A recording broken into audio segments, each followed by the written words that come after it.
안녕하십니까? 기억을 읽어주는 라디오입니다. 오늘 밤은 아주 특별한 사연을 준비했어요. 서울 노원구에 살고 계신 이정호님께서 보내주신 편지인데요. 제목은 버스 안에서 피어난 연꽃 같은 사랑입니다. 자, 그럼 사연 시작하겠습니다. 안녕하십니까? 저는 서울 노원구에 사는 이정호라고 해요. 올해로 74살입니다. 이제는 손자도 보고 매일 아침 동네 뒷산을 산책하는 평범한 노인이 되었어요. 어젯밤 비가 내렸어요. 창문을 타고 흐르는 빗소리를 듣다 보니 문득 50년 전 그 시절이 떠올랐어요. 22살 젊고 순수했던 그때의 저 말이에요. 오늘 이렇게 펜을 든 건 그때 그 설렘을 누군가와 나누고 싶어서예요. 1975년 봄이었어요. 저는 충북 청주에서 서울로 막 올라와 성북구에 있는 작은 철물 공장에서 일하기 시작했어요. 월급은 얼마 되지 않았지만 서울이라는 큰 도시에서 새 출발을 한다는 게 설레고 두려웠죠. 공장은 아침 7시 30분에 시작이라 6시 20분 버스를 타야 했어요. 하숙집에서 버스 정류장까지 걸어가는 새벽길은 참 고요했어요. 아직 동네가 깨어나기 전 저 혼자 걷는 그 시간이 싫지 않았어요. 그 버스에서 저는 그녀를 처음 봤습니다. 제가 버스에 올라탔을 때 그녀는 이미 창가 자리에 앉아 있었어요. 짙은 감색 교복을 입고 무릎 위에 책을 펼쳐놓은 채 조용히 읽고 있더군요. 아침 햇살이 창문을 통해 들어와 그녀의 머리카락을 비추던 모습이 아직도 눈에 선해요. 검은색 긴 머리, 조용한 표정, 가끔 책장을 넘길 때 보이는 하얀 손가락. 그 모든 것이 제 눈에는 한 폭의 그림처럼 느껴졌어요. 그날 이후로 저는 매일 아침 그 버스를 탔어요. 아니, 정확히 말하면 그녀를 보기 위해 그 버스를 탔죠. 처음 며칠은 그저 멀리서 바라보기만 했어요. 말을 걸 엄두도 못 냈죠. 저는 시골에서 올라온 공돌이였고 그녀는 고등학교에 다니는 여학생이었으니까요. 제 손은 기름때에 물들어 있었고 그녀의 손은 책장을 넘기는 하얀 손이었어요. 그런데 이상하게도 그녀를 보는 것만으로도 하루가 시작되는 기분이었어요. 버스에 오르면서 오늘도 저 자리에 앉아 있겠지 하는 기대감. 그리고 실제로 그녀를 보면 오늘도 좋은 하루가 될 거야 하는 안도감이 들었어요. 가끔은 그녀가 무슨 책을 읽는지 궁금해서 몰래 제목을 보려고 애썼어요. 톨스토이의 전쟁과 평화였던 것 같아요. 저는 그런 어려운 책을 읽는 그녀가 대단해 보였어요. 일주일쯤 지났을까요? 어느 날 아침 제가 버스에 올라타는데 그녀와 눈이 마주쳤어요. 그녀가 책에서 고개를 들었고 저는 그만 멈칫했죠. 그런데 그녀가 아주 살짝 미소를 지었어요. 그 미소가 저한테는 천둥 같은 충격이었어요. 그날 저는 공장에서 일하는 내내 그 미소를 떠올렸어요. 반장님께 한 소리 들을 정도로 멍하니 있었죠. 그 뒤로 조금씩 변화가 생기기 시작했어요. 이틀째 되는 날, 그녀가 먼저 고개를 끄덕이며 인사를 했어요. 저도 얼떨떨하게 고개를 숙였죠. 말은 한마디도 나누지 않았지만 그것만으로도 제 하루는 완전히 달라졌어요. 매일 아침 버스를 타면서 저는 그녀의 모든 것을 기억하게 되었어요. 비가 오는 날이면 하얀 우산을 들고 왔고 화창한 날이면 가방에 작은 손수건을 달고 왔어요. 5월 어느 날 버스가 유난히 붐볐어요. 저는 뒷문으로 올라타서 간신히 손잡이를 잡았는데 그녀가 앉은 창가 자리 바로 앞이었어요. 그때 갑자기 버스가 급경거를 했습니다. 균형을 잃고 앞으로 기울어진 순간 제 손이 그녀의 어깨에 닿아버렸습니다. 죄송합니다. 제 생애 처음으로 그녀에게 건넨 말이었어요. 목소리가 떨렸습니다. 그녀가 고개를 들어 저를 보았어요. 그리고 조용히 말했습니다. 괜찮아요. 사람이 많아서 그러시는 거죠? 그 목소리가 얼마나 부드러웠는지 몰라요. 그날 이후로 우리는 가끔 짧은 대화를 나누기 시작했어요. 날씨가 참 좋네요. 네, 정말요. 이런 아주 짧은 대화였지만 저에게는 하루 중 가장 소중한 순간들이었죠. 어느 날은 아침부터 비가 억수같이 쏟아졌어요. 저는 우산도 없이 비를 맞으며 정류장에 섰어요. 옷이 다 젖어서 버스에 올라탈 때 물이 뚝뚝 떨어졌죠. 그녀는 평소처럼 창가에 앉아 있었어요. 저를 보더니 가방에서 손수건을 꺼내 내밀었어요. 많이 젖으셨네요. 이거라도 쓰세요. 하얀 손수건이었어요. 모서리에 작은 꽃 자수가 놓여 있었고 은은한 비누 향기가 났어요. 괜찮습니다. 이거 젖으면. 괜찮아요. 받으세요. 저는 떨리는 손으로 그 손수건을 받았습니다. 그날 공장에서 일하면서 저는 그 손수건을 주머니에 조심스럽게 넣어두었어요. 퇴근 후 하숙집에 돌아와서는 조심조심 손빨래를 했습니다. 비누를 아주 조금만 쓰고 자수 부분은 손으로 살살 눌러 빨았죠. 다음 날 아침 손수건을 그녀에게 돌려주었습니다. 감사했습니다. 깨끗하게 빨았어요. 그녀가 손수건을 받으며 미소 지었어요. 그리고는 조금 쑥스러운 듯 물었어요. 근데 이름이 어떻게 되세요? 맨날 버스에서 보는데 인사만 하고 이름도 모르잖아요. 제 심장이 쿵쿵거렸어요. 이정호라고 합니다. 저는 김은희예요. 반갑습니다. 정우 씨. 그 이름을 들은 순간 제 머릿속에 그 이름이 박혔어요. 그날 하루 종일 저는 그 이름을 마음속으로 되뇌었죠.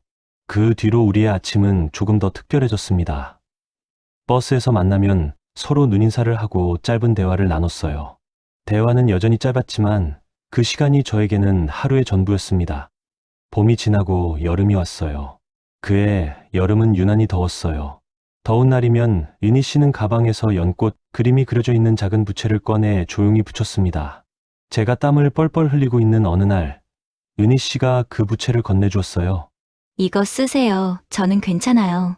내일도 더울 텐데 정우 씨가 그냥 쓰세요. 저는 그 부채를 소중하게 받았어요. 어느 토요일 오후였습니다. 저는 공장이 일찍 끝나서 시내를 걷고 있었는데 우연히 은희 씨를 마주쳤어요. 그녀는 친구들과 함께 있었고 교복이 아닌 연두색 원피스를 입고 있었습니다. 정우 씨. 그녀가 먼저 반갑게 인사했어요. 친구들이 은희 씨를 쳐다보며 키득거렸죠. 저희 영화 보러 가는 길이에요. 월요일에 버스에서 봬요. 그렇게 그녀는 친구들과 함께 사라졌어요. 저는 그 자리에 한참을 서 있었습니다. 7월 중순쯤이었을 거예요. 그날 버스에서 은희 씨가 말했어요. 정우 씨. 다음 주에 여름방학이에요. 방학 동안에는 아침 일찍 안 나오게 될 것 같아요. 제 가슴이 철렁했어요. 그럼 버스에서 못 보는 거예요? 네. 근데 정우 씨. 혹시 괜찮으면 은희 씨가 조금 망설이더니 말했어요. 주말에 한강 둔치에서 만날 수 있을까요? 제가 친구들이랑 가끔 거기 가거든요. 제 심장이 멈추는 줄 알았습니다. 정말요? 네. 그럼 이번 주 토요일 오후 2시에 광나루 쪽 둔치에서 만나요. 어때요? 좋아요. 꼭 갈게요. 토요일 아침 저는 5시에 일어났어요. 약속 시간이 오후 2시인데도 말이에요. 1시 30분쯤 둔치에 도착했습니다. 한강물이 유유히 흘렀고 사람들이 돗자리를 펴고 앉아 있었어요. 저는 혹시 은희 씨가 못 오면 어쩌나 걱정하며 기다렸죠. 2시가 조금 넘었을 때 저 멀리서 하얀 모자를 쓴 사람이 걸어오는 게 보였습니다. 은희 씨였어요. 연분홍색 블라우스에 흰색 치마를 입고 하얀 모자를 쓴 은희 씨가 손을 흔들며 걸어왔어요. 정우 씨, 기다렸어요? 아니에요. 저도 방금 왔어요. 우리는 둔치를 따라 걸었어요. 처음으로 버스가 아닌 곳에서 나란히 걸었죠. 정우 씨는 어떤 꿈을 가지고 있어요? 은희 씨가 물었어요. 저요? 언젠가는 작은 철물점 같은 가게를 해보고 싶어요. 멋있네요. 꼭 이루실 거예요. 은희 씨는 선생님 되고 싶다고 했죠? 네, 국어 선생님이요. 아이들한테 책 읽는 재미를 알려주고 싶어요. 우리는 둔치의 자리를 잡고 앉았습니다. 은희 씨가 가방에서 보자기에 싼 뭔가를 꺼냈어요.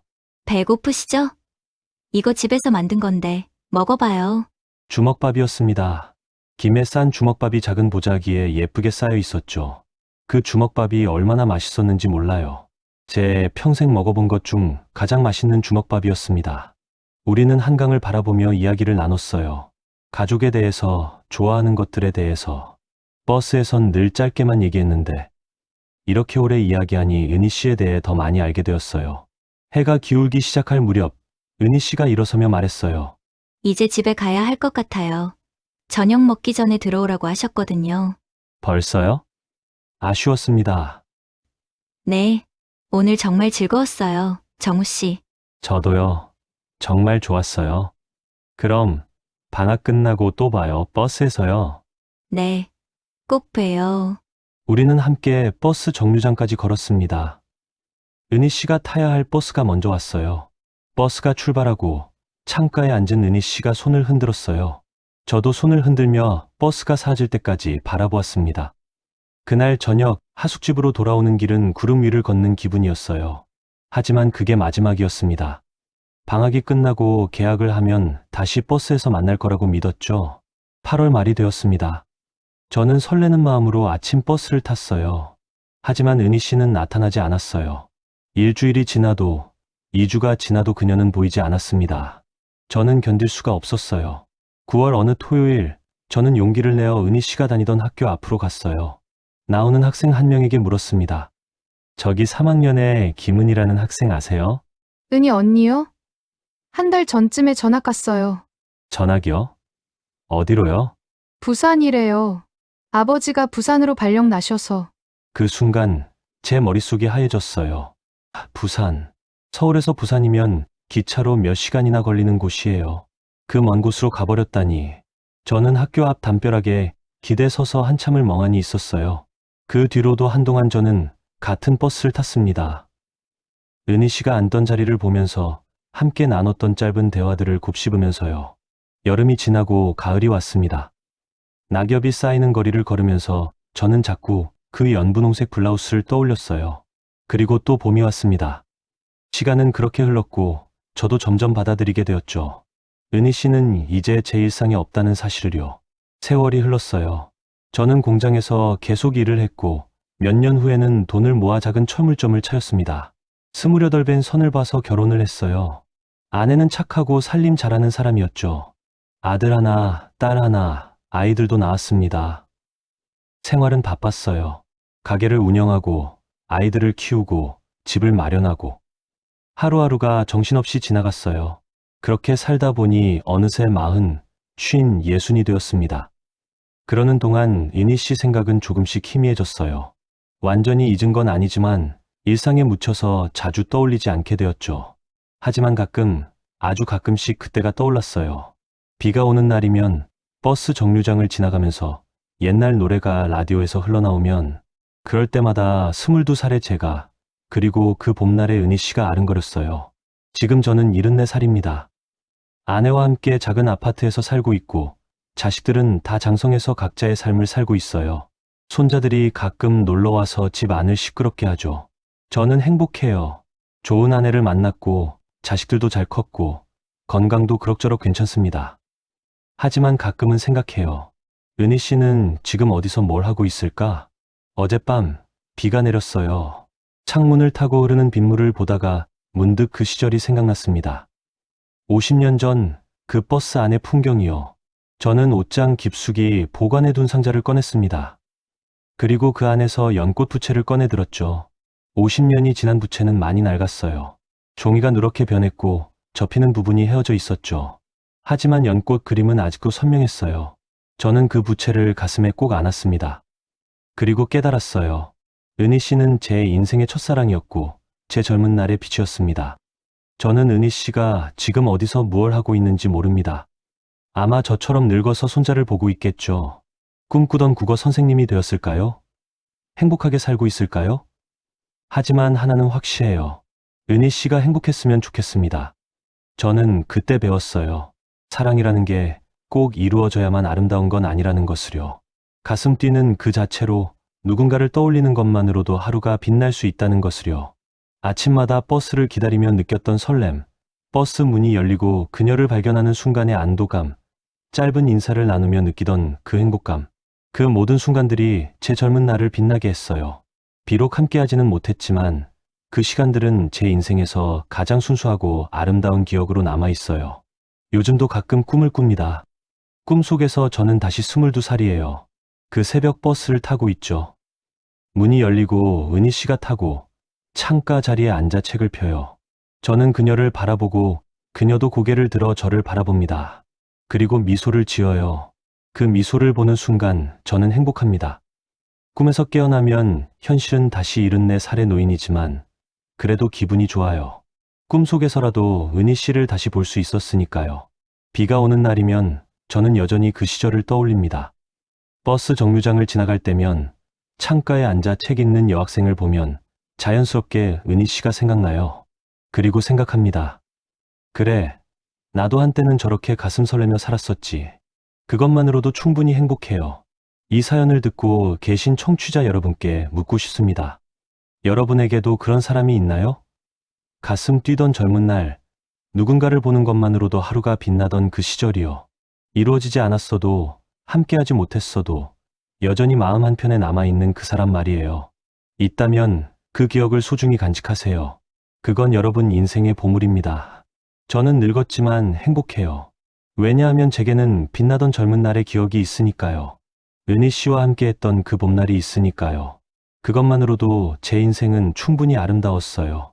긴 사연 읽어주셔서 감사합니다. 여러분 모두 행복하세요.